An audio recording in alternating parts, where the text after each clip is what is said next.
Friends, பெண்ணே நமக்காக சேனலில் இன்றைக்கி நம்ம அந்தமானில் உள்ள தமிழர் சங்கத்தில் கோலப் போட்டி நடந்துச்சு. அதை பற்றி தான் பார்க்க போகிறோம்.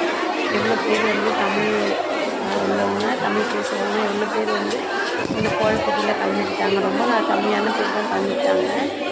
ஒரு 60-65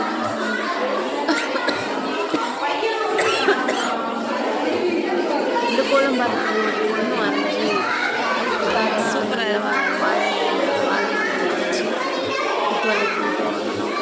இருந்துச்சு. பார்க்குறதுக்கு அது ஒரு ப்ரைஸ் கிடைக்க வாய்ப்பு இருக்குது. இந்த கோலம் கலர்ஃபுல்லாக இருக்குது. இது சிப்பு கோலம். அந்த கோலத்தை சுற்றி சாணத்தில் வந்து பூவெல்லாம் வைப்போம்ல, அது மாதிரி வச்சுக்கோங்க. இந்த கோலம் கலர்ஃபுல்லாக இருந்தது. முன்னாடி இந்த குழம்பு ரொம்ப சூப்பராக இருந்துச்சு. நல்லா இருந்தது. இது வந்து ரோஜா இது என்ன பொண்ணு படம்லாம் வச்சுருக்காங்க, சூப்பராக இருக்குது. பழம்லாம் வச்சு எல்லாம் பொங்கல் வச்சு வாழைப்பழம் தேங்காய்லாம் வச்சுருந்தாங்க. இவங்களுக்கும் வாழைப்பழம் கிடைக்கிறது.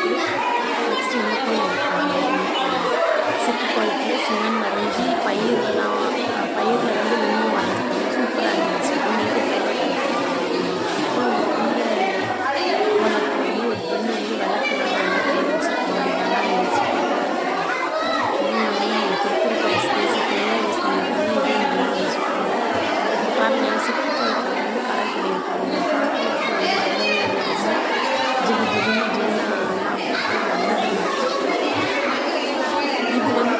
உங்களுக்கு ஃபோனை வந்து அவாய்ட் பண்ணுவோம் அப்படிங்கிற மாதிரி நல்லா நமக்கு ப்ரைஸ் கிடைக்க வாய்ப்பு இருக்குது. இது கண்ணம் பறிக்கிற மாதிரி கலர்ஃபுல்லாக இருந்துச்சு.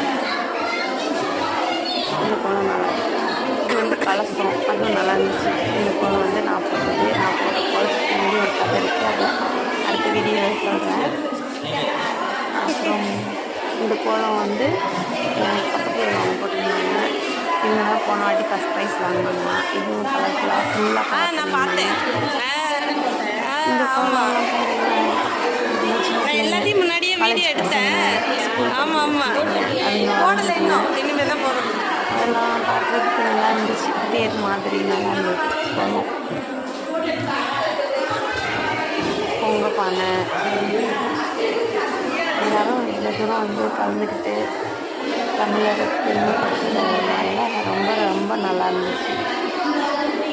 எனக்கு இந்த போட்டியில் கலந்துக்கிட்டதில் ரொம்ப சந்தோஷம்.